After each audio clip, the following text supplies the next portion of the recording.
Thanks for joining us. This afternoon I have had two bilateral meetings. My first face-to-face meeting with the President of the Republic of Korea, President Lee. Our first in-person meeting after we had a very warm conversation on Thursday.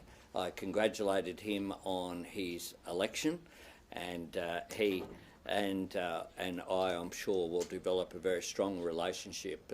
The Republic of Korea are important economic partners of Australia. We have significant economic relationship. We're a reliable supplier of energy to Korea, and Korean investment through major companies in Australia, including the potential for green hydrogen that he spoke about as well as, of course, investment in our defence and security. And so we're important defence partners, we're important economic partners, and I look forward to further developments in the relationship. I will visit APEC later this year, where President Lee will host the meeting. This will come at an important time, particularly given APEC's focus on economic relationships and trade. I also had a meeting with the NATO Secretary-General, Mark Rutte. I have met the Secretary-General many times in his former capacity as Prime Minister of the Netherlands. Australia, of course, not a member of NATO, but we do participate. I expect that the Deputy Prime Minister, Richard Marles, will attend the NATO summit.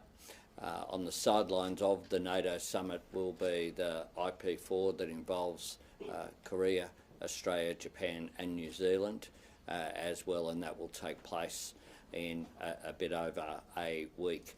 We spoke in particular about the security relationship in Europe, and in particular about the ongoing impact of the Russian invasion of Ukraine. I reiterated Australia's support for the people of Ukraine as standing up for not just their national sovereignty, but the international rule of law.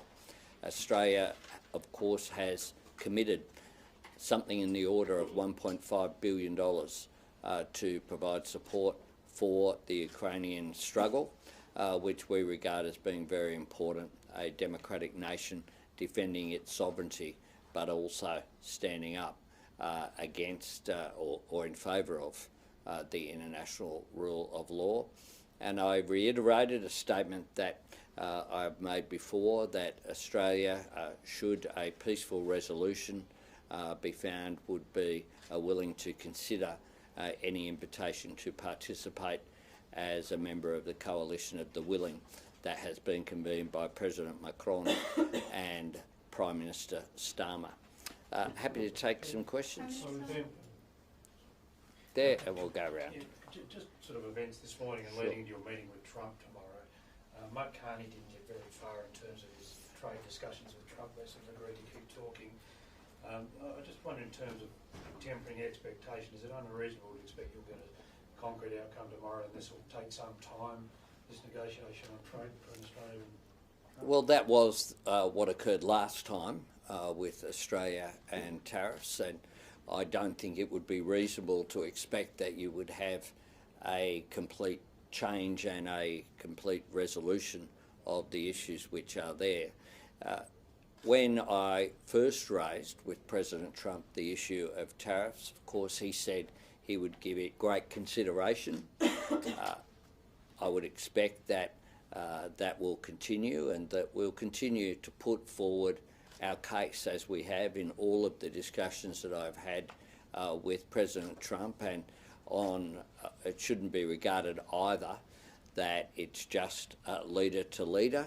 There have been extensive discussions between Australian officials and the United States officials going forward, but we'll continue to engage constructively. We'll continue to point out that the United States enjoys a trade surplus with Australia of around about 2 to 1. We'll continue to point out that when it comes to steel, for example, there are, for BlueScope, around about 4,500 employees in the United States contributing to the United States economy. And that's why we believe very firmly that it is in the United States' interests as well as in Australia's interests for these tariffs to not be in place, and that for there to be a continuation of the free and fair trade that's the basis of the Australia-US Free Trade Agreement. Prime Minister, in May, you said that you had extended an invite to Mr Trump for him to come to Australia. I was just wondering if you've heard back from that, and is that something you plan on raising with him tomorrow? And following tomorrow's meeting, when do you foresee that you'll likely meet him next? We will no doubt discuss this tomorrow, and I won't preempt that, but the President of the United States would always be a welcome guest in Australia. Prime Minister, the President and Sir Keir Starmer have just had a joint press conference in which Sir Keir Starmer said both countries were committed to AUKUS, and the US President didn't correct him and said that they were great friends and allies. It must give you some heart going into that meeting. It was very positive, and I've seen the comments that were made. And of course it is in Australia, the United States and the United Kingdom's interest that AUKUS not just proceed in terms of Pillar 1 but Pillar 2 as well. There are great advantages that we have. The sum of 1 plus 1 plus 1 sometimes equals more than 3, and it certainly does that in this case. The advantage for the United States, of course, is getting access to the upgraded facilities that we'll be putting in place at Henderson, for example, just one advantage, which will mean that American subs can stay in the water for longer, and that their maintenance is much more efficient, and their capacity to be in the Indian Ocean and in the region around Australia will be much greater as well. The cooperation that's occurring across the 3 countries, where you have 120 Australians currently in Hawaii assisting with the maintenance of the US Navy. You have hundreds of Australians in both the United States and at Barrow in the United Kingdom, picking up skills, engaging with each other as well, has the capacity to lift up the capability of all 3 countries. And that is why we support AUKUS, and that's why I'm confident that all 3 nations will continue to provide support for it. How important is Keir Starmer then to keeping the AUKUS deal together in your view? Has he been advocating hard for it? Keir Starmer's a big supporter of AUKUS, and we have a very good relationship. I have a good relationship with Keir Starmer. We talk pretty regularly, and I think that having visited Barrow, I've seen firsthand the facilities which are there, and we welcome that. Of course, the SSN AUKUS, the subs that we will be manufacturing in Adelaide and in the UK, will be the same as well. And one of the benefits of AUKUS is improvements in interoperability. That improves the efficiency of our defence forces, which is why it's so important. Minister, there are many Australians still stuck in the Middle East, anxious to be evacuated. Do you have any update on how plans are progressing now, or if there's a timeline to bring them home? Yeah, Penny Wong, I know, has visited the crisis centre that we've established to coordinate the response. We're very conscious of this, but at the moment the airspace, my understanding, unless something's happened in real time in the last hour, is still closed. Now that presents challenges, so we want to make sure that people are looked after, but they need to be looked after safely as well. And so the last advice that I had was stay in place. Provisions were still the advice, and I would just encourage Australians either there or Australians who are concerned about family or friends to keep up to date with the Australian government's advice. Prime Minister, there's been reports that an Australian writer was held for 12 hours by immigration officials in the US and then deported over his writing about Palestinian protests. I was wondering, does that kind of bring up concerns for you? Well, the Department of Foreign Affairs and Trade have assisted this individual. Because of privacy concerns, I'm not in a position to go into any further detail than that, but Australia will always provide support for Australians around the world. That's just something that we do. Prime Minister, I'll just go along. Donald Trump today said he was a tariff person, and the deal that the UK signed today more or less keeps 10% tariffs in place. Does that mean, do you consider it's highly unlikely that Australia will be able to get the US to move on at least the 10% tariffs? Well, the United States, of course, have a clear position that they've put forward, and President Trump's statements are really a restatement of something they've put forward. Australia will continue to advocate for free and fair trade. We think that is in the interests of individual states, as in individual nations, but it's also in the interests of the global economy. Prime Minister, would you invite Vladimir Putin to come to Australia on any stage? And if not, is it appropriate that he attends the G8 next year in France? No, we wouldn't. Yeah, okay, I'm doing the...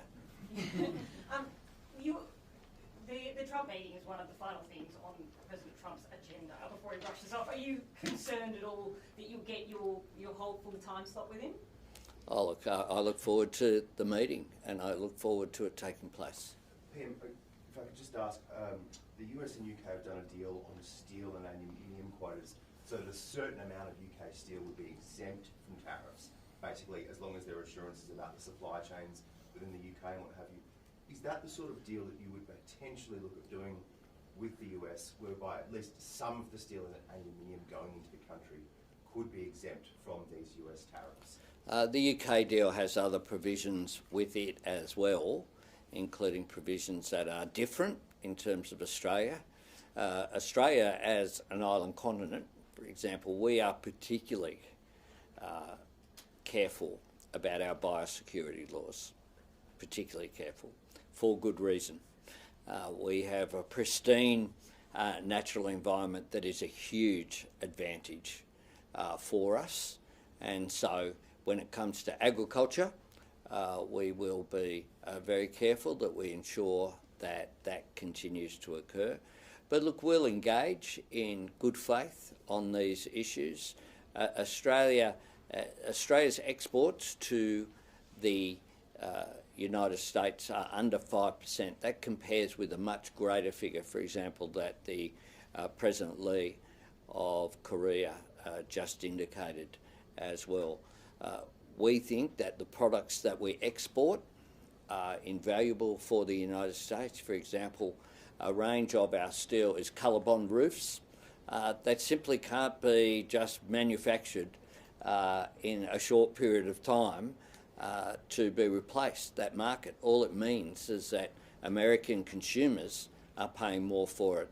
We don't see that that is in the interests of either the United States or Australia. Prime Minister, you just met with Michael Rutte, who has called on NATO nations to dramatically lift their defence spending. He set a target of about 5%, which includes some sort of different categories. But I'm wondering in your meeting if he offered any reflections on Australia's level of defence spending or any advice for us in this very difficult strategic environment. No, he didn't. But he'd be conscious of the fact that we have increased our defence spending by $57 billion over the next 10 years and by over $10 billion over the forward estimates.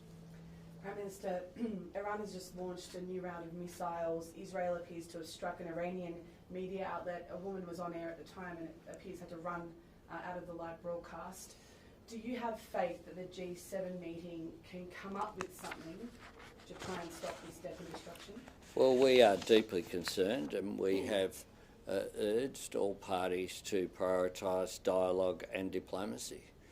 The safety of Australians is, of course, our priority at the moment, and I reiterate that our advice is do not travel to Israel and Iran. We want to see peace and security in the region, and we want to see a de-escalation. Prime Minister, have you prepped differently for this, what looms as one of the most important meetings of your Prime Ministership with President Trump tomorrow? Have you sought advice from people who know him or have worked with him before, people like Greg Norman, who you've met recently, Joe Hockey and others?